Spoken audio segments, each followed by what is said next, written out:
Welcome back to A People's Guide to Publishing. I'm Joe Beal, the founder and CEO of Microcosm Publishing and Distribution.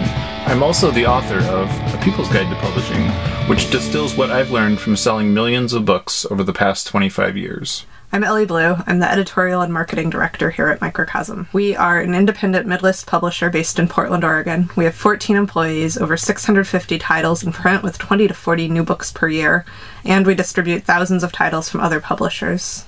We started this podcast so that we can share what we've learned with newer publishers so that you can learn from our mistakes. Or maybe you just want to understand the publishing industry. This week, we are going to analyze our 2020 annual financial report.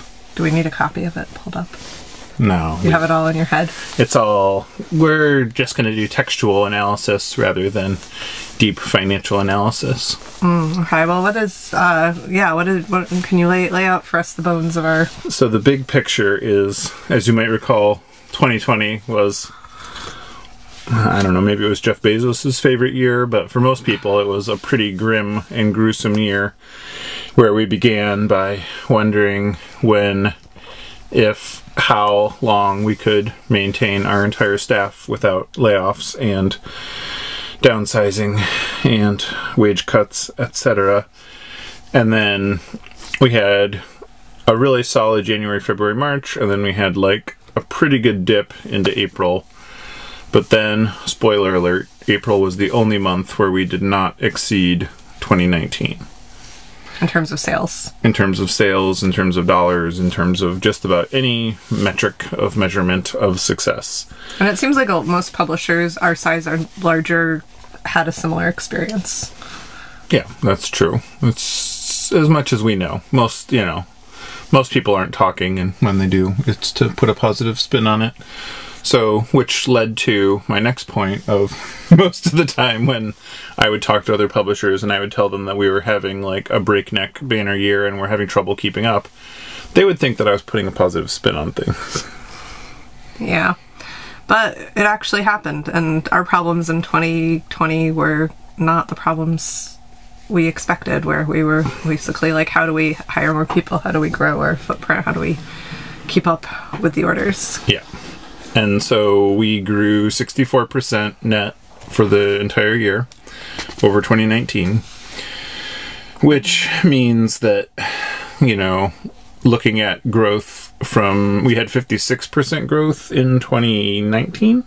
So that means we were about double what we were doing in 2018 in 2020 with, for the first half of the year, the same amount of resources. And that income, was it coming from the usual sources or the usual balance of sources, or how did the mix of income change from 2019? Well, obviously every bookstore that had made an order prior to April put that order on hold promptly.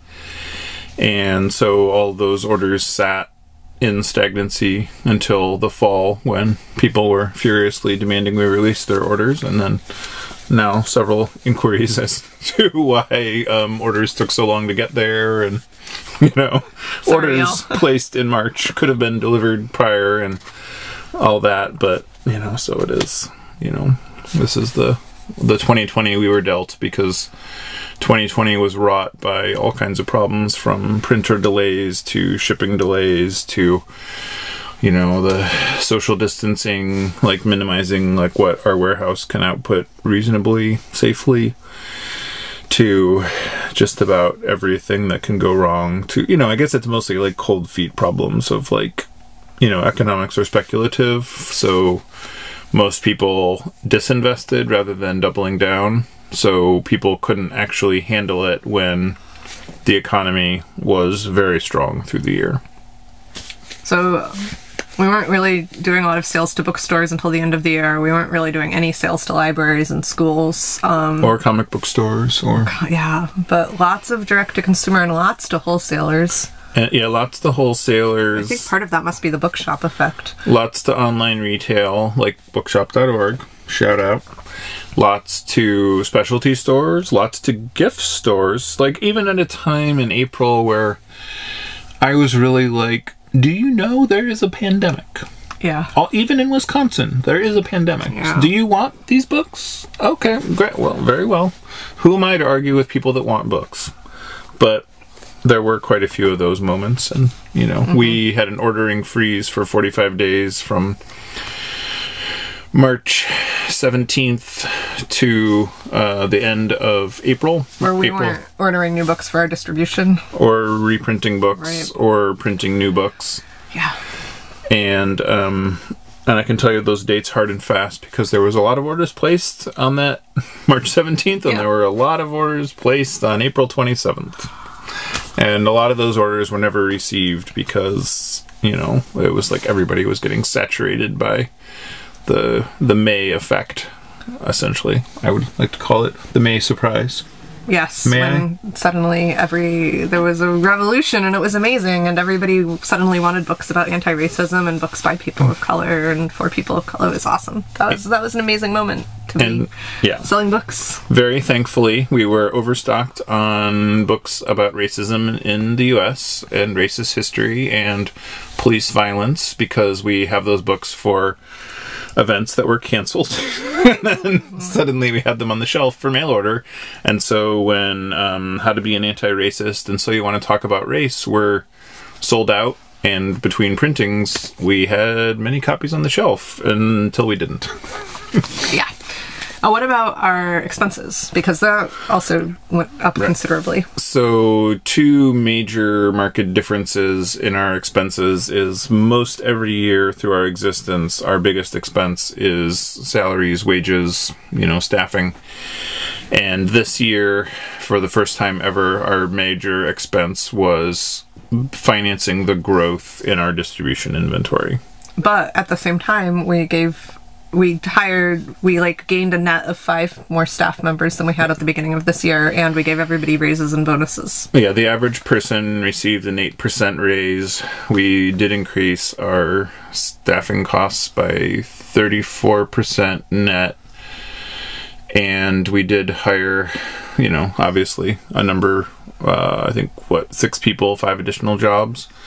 And so, all told, it's pretty, that's a good year. And then the fact that we spent more on distribution inventory was somewhat staggering.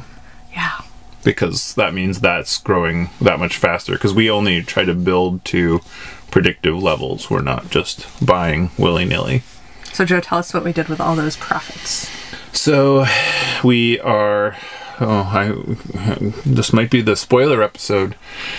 We financed a purchase of an additional warehouse in Cleveland, Ohio, where Microcosm started, and will also now have a mail order hub and a warehousing hub. Because really, if anything was taught to us by 2020, it's that we have outgrown our current infrastructure. But we'll talk about that in another episode. Mm-hmm. And then the rest of it, we also gave 33% net raises to our entire staff based on seniority, because obviously everyone worked very hard this past year. Despite incredible personal impediments. Yeah. And people had a difficult year. By the time it became clear that we were in a growth pattern, we began financing reprints and building up stock of our published books rather than really trying to cut it close on reprint turn times.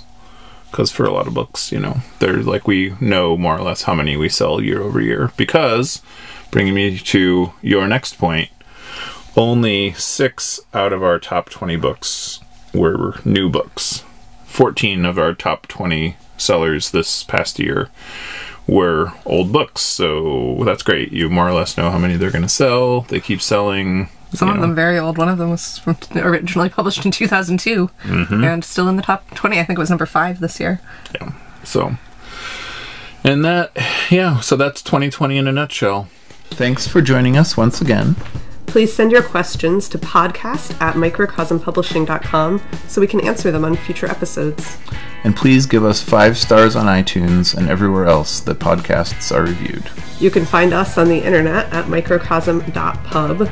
On Twitter at Microcosm. On Facebook at Microcosm Publishing. on Instagram at microcosm_pub. And here in Portland, Oregon on North Williams Avenue. Thank you so much. Have a wonderful week.